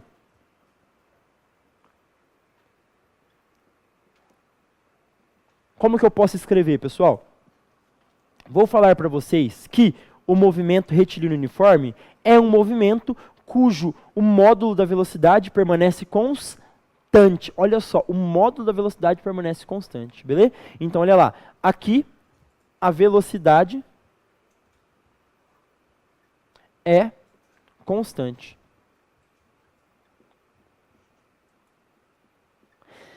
Uma coisa do movimento uniforme é que é o seguinte, galera. Você fala o seguinte, professor, o movimento uniforme é mais simples do que o uniformemente variado. Sim, ele é mais simples. Só que ele é um pouco mais complexo. Eu não sei se eu posso usar essas duas palavras juntas, mas acho que posso. Sabe por quê? Como assim mais complexo? Ele tem mais aplicação do que o movimento uniformemente variado. Então você vai ver a diferença de tempo que a gente vai ficar estudando o movimento retilíneo uniforme e o tempo que a gente vai ficar estudando o retilíneo uniformemente variado. O movimento retilíneo uniforme vai levar bem mais tempo, porque ele tem mais aplicação, já que os seus dados são mais simples, tudo bem? Então olha só o que a gente vai fazer. Tá certo? Tava rindo? Tudo bem? Então, galera, olha só. Acabou. O que seria o movimento retilíneo uniforme? É um movimento cuja velocidade é constante. Mas por que ela é constante? Porque ela não muda. Mas, professor, ela não vai mudar? Nada vai fazer ela mudar? Não. Mas para isso, alguma coisa tem que acontecer. Imagine o seguinte, lembra aquela hora que eu falei que você saiu da sua casa e veio para o colégio estudar? Imagine que você montou no carro, tudo bem? E você saiu da sua casa com uma velocidade de 50 km por hora. E você não mudou essa velocidade durante todo o movimento. Você chegou até aqui o colégio com a mesma velocidade de 50 km por hora. Ou seja, você variou ela? Não. Claro que isso é muito hipotético, né? Vamos fazer agora uma situação real. Você saiu da sua casa, você estava parado. Aí o que você fez? Pisou no acelerador para o seu carro começar a andar, beleza?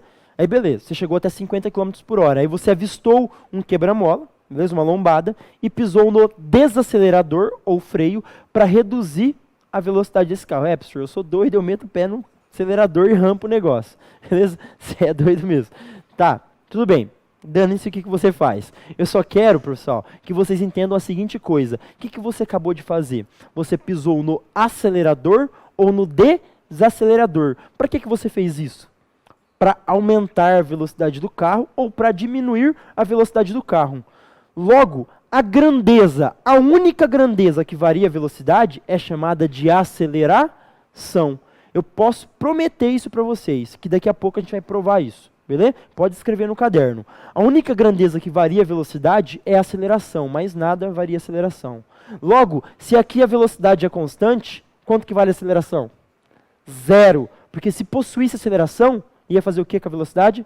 Variar. Então eu quero que vocês decorem isso? Não. Eu quero que você entenda. Tudo bem? Se a velocidade é constante, a aceleração é 0. É consequência. Beleza? Então olha só, pessoal. A aceleração desse cara é 0. Beleza? Por quê? Porque a velocidade não muda. Tranquilo, galera? Beleza? Então esse seria o nosso movimento retilíneo e uniforme. Então tá, professor, já entendi que é o movimento retilíneo e uniforme. Certo? Eu sei que a velocidade do cara é constante. Mas agora, como que eu consigo calcular essa velocidade? Como que eu consigo calcular a distância que ele percorreu? Então, para isso, a gente vai começar a estudar as funções. Aí começa a ficar chato. É outro nome que assusta, função. Beleza? Todo mundo aqui sabe o que é uma função? Uma função, galera, eu sempre utilizo esse exemplo, olha só. Tem algumas plantas que o tanto que ela cresce depende do quanto você rega elas, ou do quanto de sol ela recebe. Uma função é quando uma coisa depende da outra, tudo bem? Como assim, professor, uma coisa depende da outra? Vamos fazer o seguinte, então. Você tem uma planta na sua casa, certo? O quanto essa planta vai crescer depende do quanto de sol ela recebe por dia. Logo, eu irei dizer que o crescimento dessa planta é uma função do tempo de insolação. Tudo bem? Ou o crescimento dessa planta é uma função do quê? Do tanto que você rega. Entenderam? Vamos fazer diferente agora. O que seria função, então? Uma coisa dependendo da outra. Eu vou começar a andar. Vou andar durante 3 segundos. Andei até aqui. Quanto que eu andei? 1 metro. Tudo bem? Agora eu vou andar durante, sei lá, 6 segundos. Sei lá se deu 6. Dane-se. Beleza? Quanto que eu andei? Sei lá. Só sei que eu andei mais. Não é? Ou seja, o tanto que eu andei, o meu espaço, depende do meu tempo de movimento, certo? Logo, a minha função horária do espaço vai ser o que? O meu espaço dependendo do tempo que eu ando. Então, isso seria minha função horária do espaço. Então, tentem entender o nome. Logo, pessoal, olha só, aqui dentro do movimento retilíneo uniforme, a nossa primeira equação é a função horária do espaço. Vocês já entenderam o que é uma função.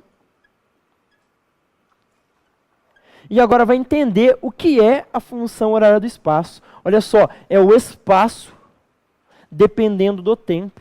É uma função horária do espaço, tudo bem? Vou representar o espaço pela letra S. Tranquilo, galera? Beleza? Foi? Tá. Só que, professor, função horária do espaço, já entendi o que ela é. Daqui a pouco eu vou aprender a calcular ela. Mas o que seria espaço? O que é espaço ou posição? Beleza, pessoal? O que seria a definição de espaço ou posição? Aí que tá. Espaço ou posição é realmente o lugar onde eu me encontro na trajetória. Então, o que seria espaço? É o lugar onde eu encontro na trajetória. Se você quiser escrever lá, pessoal, ó, posição. O que é posição? Posição é o lugar onde o corpo se encontra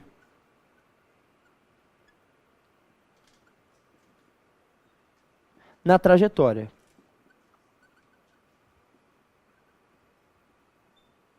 Como assim, professor? Vou fazer um desenho para vocês, que é o único desenho que eu sei fazer, e a gente vai fazer bastante ele, e você vai entender melhor. Olha só, posição ou espaço, beleza, galera? Então, olha só. Essa aqui vai ser minha reta do espaço. Tá, olha lá minha reta do espaço, essa daqui. Vou dizer que eu tenho um carinha que saiu dessa posição aqui, ó. E vai chegar, vai andar até essa posição aqui, ó. Esse cara está andando com uma velocidade constante, então eu vou falar que a velocidade dele vale v, beleza? Se ele saiu dessa posição, eu vou falar que essa posição é a posição inicial dele. Então, olha lá, esse é o S0. 0 quer dizer inicial. Ou melhor, se você quiser colocar, coloca como SI. Beleza? SIzinho aqui. Não de sistema internacional, beleza? Tá. Essa posição aqui eu vou chamar de posição final. Ou apenas a letra S. Ou um SF. Tranquilo? Foi? Tá. Então, essa é a posição inicial dele e essa é a posição final. Ele andou durante esse trajeto aqui, tudo bem? Com uma velocidade constante. Então, posição é o lugar onde ele se encontra no espaço. A função horária do espaço vai ser definida como? Como sendo a posição final igual à posição inicial desse cara, mais a sua velocidade vezes o intervalo de tempo que ele ficou andando. Então, essa é a minha função horária do espaço. Professor, eu lembro lá, agora eu estava no ensino médio, eu não estava mais no ensino fundamental. Agora não era mais a tia Marinalva. Eu não lembro mais o nome da tia. Que eu já não gostava mais de estudar nessa época. Beleza? Então, olha só. Como que era... professor, você está assistindo, gostava muito, viu? Olha só. Não vou falar seu nome para não expor. Então, S igual a S0 mais VT. Galera, todo mundo lembra de um macete que a professora falou para você entender essa equação. Era o macete do sorvete. Muita gente fala, sim, sorvete, beleza? Ou apenas equação do sorvete. Macete, galera, eu acho muito legal para você conseguir decorar as equações, desde que você entenda utilizar ela, beleza? Você entenda ela. Não adianta nada você saber o macete e não saber utilizar a equação, tudo bem? Mas não adianta nada também você chegar num exercício, ler ele, saber resolver, mas não vai resolver porque não lembra da equação, que é um dos principais problemas das exatas. Você lembrar da equação, porque são muitas, certo? Então o macete ajuda? Ajuda e muito, desde que você entenda o que aquela equação representa. Tem uma galera aí que fica xingando o macete, né? Não sei o que, macete, você sabe? Manda enfiar o macete no cu do cara, de verdade mesmo. Sabe por quê? Ajudem muito. É melhor se lembrar do macete e fazer a questão do que o trouxa ficar criticando o macete, chega lá na hora e nem lembra do negócio. Tudo bem? Então, entenda o que a equação representa e o macete vai te ajudar a lembrar dela na hora da prova. Então, para quem quiser colocar aí, ó, essa macete aqui era o macete do sorvete. Beleza? Como assim sorvete, professor? Sei lá, parece, né? Sorvete. Tudo bem? O que cada coisa representa aqui? Esse S representa o espaço final, esse S0 representa o espaço inicial, esse V representa a velocidade do corpo e T, o tempo que ele ficou andando, tudo bem? Beleza? No sistema internacional, coloca lá como OBS. Beleza? Então vou colocar aqui assim, ó, no SI. O que é o SI, professor? Sistema Internacional de Unidades.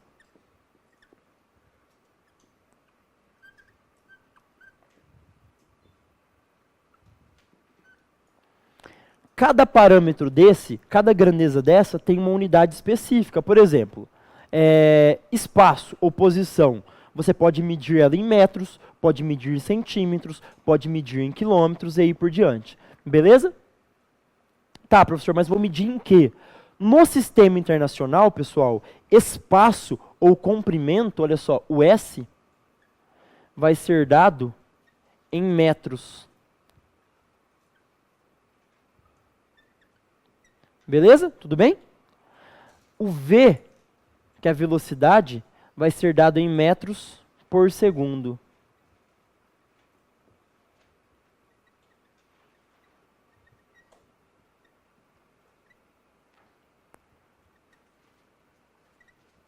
Beleza? E o T, que é tempo, vai ser dado em segundos. Tranquilo, galera? Então essas são as unidades padrões do sistema internacional. Em qualquer lugar do mundo que você for, beleza? O sistema internacional é dado por essas 3 unidades aqui. Esse sistema é chamado de sistema LMT, beleza? Porque, olha só, L de comprimento, que é espaço, beleza? Tudo bem? M de massa, que no caso vai ser de quilogramas, beleza? E T de tempo, tudo bem? Que daí a massa a gente não entra aqui agora no estudo, que vai ser só lá em dinâmica, nas leis de Newton, tudo bem? Então, ó, espaço vai ser dado em metros, velocidade em metros por segundo e T em segundos, tudo bem? Beleza, galera? Então tá. Professor, eu aprendi agora ali com você, na verdade eu já sabia, eu só lembrei a função horária do espaço. E a da velocidade? Como que eu calculo a da velocidade? Então aqui, ó, vai ser a função da velocidade.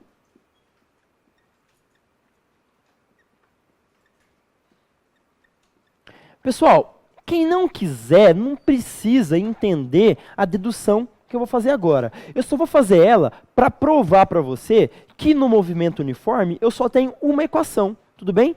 Que pode ser escrita de 2 jeitos. Que equação que é essa, professor? A equação do sorvete. Olha só, então parem um pouquinho e preste atenção no que eu vou fazer. Essa é a minha equação do sorvete. S igual a S0 mais VT. Beleza? Esse S0 está desse lado da igualdade, tudo bem? Eu posso jogar ele para o outro lado subtraindo. Então vai ficar S menos S0, que é igual a V vezes T. Foi? Foi.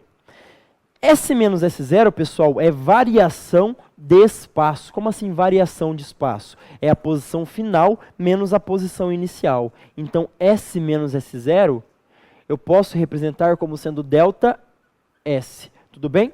Então, aqui eu tenho que delta S é igual a velocidade vezes o tempo. Tranquilo?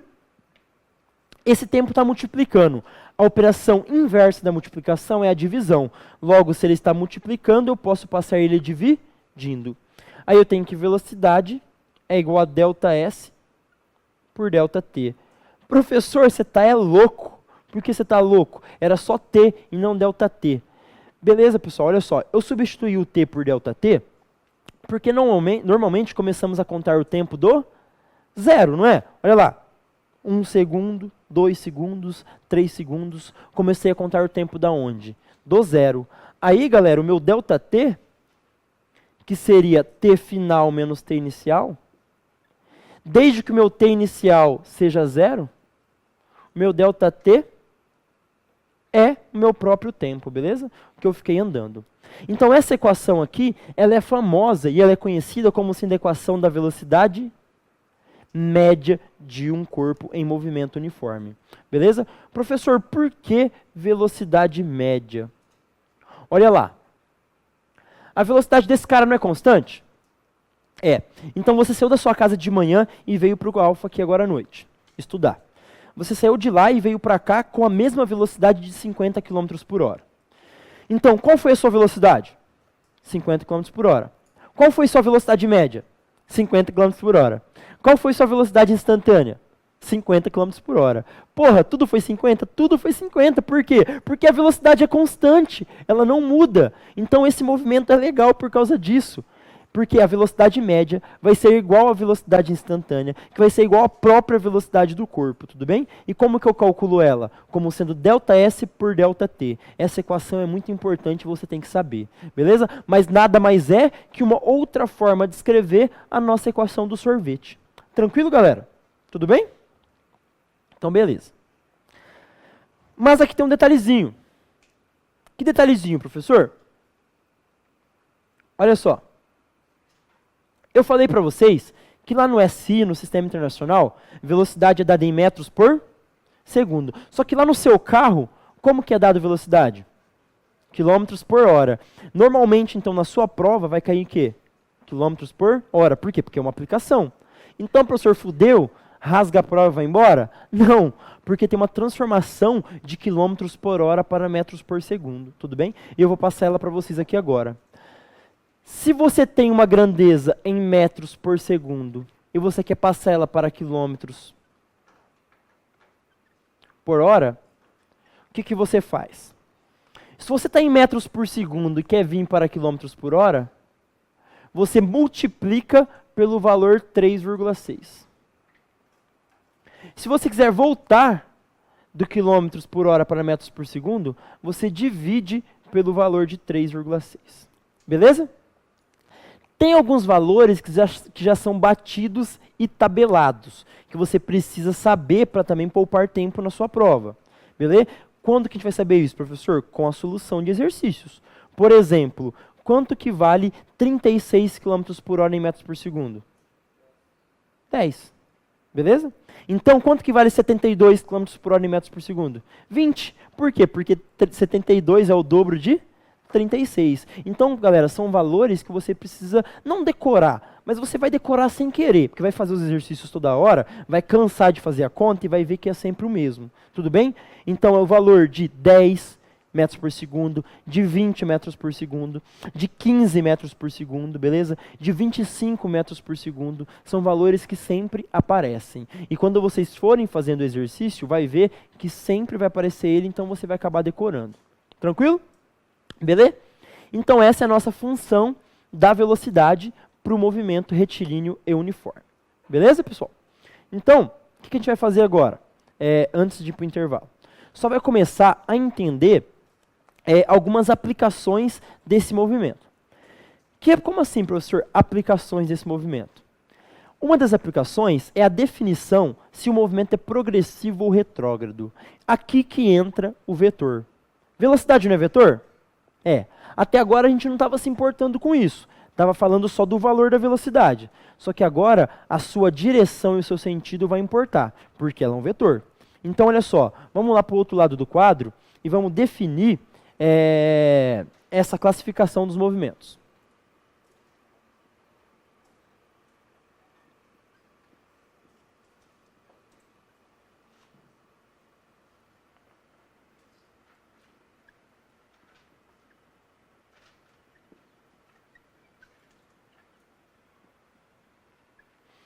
Como assim, professor? Classificação dos movimentos.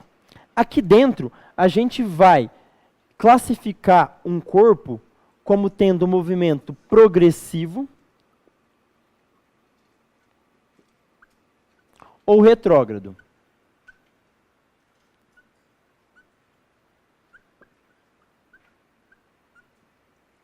Tá. Como que a gente vai classificar, professor, se o movimento é progressivo ou retrógrado? Vamos classificar ele de acordo com a sua velocidade. Então, olha só, se você quiser colocar assim, entre aspas, o que vai importar para a gente aqui é a velocidade do corpo.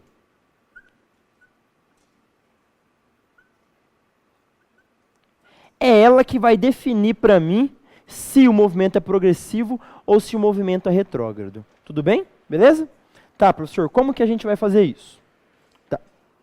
Olha só, para definir se ele é progressivo ou se ele é retrógrado, eu vou desenhar duas retas dos espaços novamente. A primeira reta é essa daqui.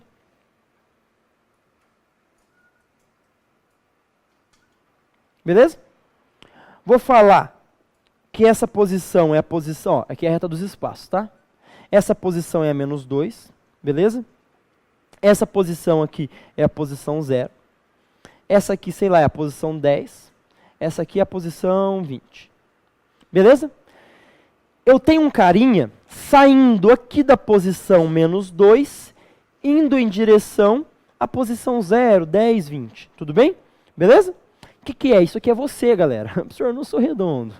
Olha só, isso aqui é você saindo da sua casa vindo para o alfa. A sua casa se encontra lá na posição menos 2 e o alfa se encontra aqui na posição 20, tudo bem? Você está vindo para cá. O seu espaço, a sua posição está aumentando ou diminuindo? Aumentando.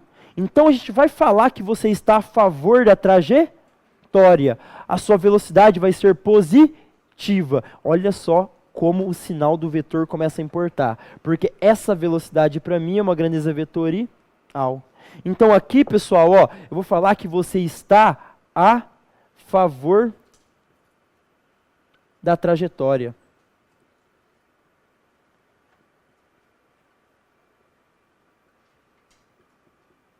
Beleza? Se você está a favor da trajetória, a sua velocidade vai ser dita como sendo positiva. Se ela é positiva, eu afirmo para vocês que esse movimento vai ser classificado como sendo progressivo.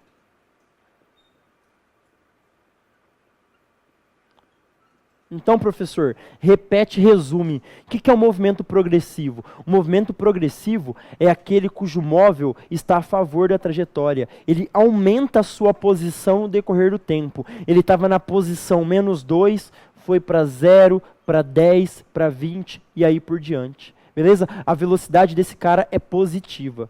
Tudo bem, pessoal? Então esse seria o movimento progressivo. Agora, viu como o vetor importa a direção?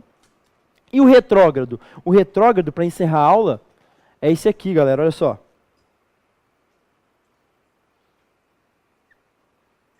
Essa era a nossa posição menos 2, essa é a nossa posição 0, essa é a nossa posição 10 e essa é a nossa posição 20. Você veio, assistiu a aula de física, quase dormiu, quer matar o professor e vai voltar embora puto, beleza? Para casa. Então você está voltando, certo? Com a sua velocidade lá, que eu não sei quanto que vale. Você estava lá na posição 20. Não estava na posição 20? E está voltando para casa. O que está acontecendo com a sua posição? Está diminuindo.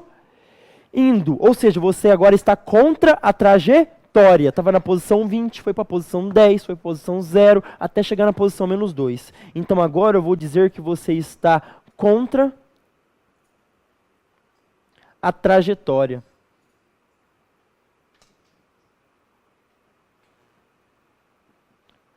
Se você está contra a trajetória, irei dizer que sua velocidade é negativa. Logo, com toda a certeza do mundo, eu posso definir esse movimento para você como sendo um movimento retrógrado. Beleza?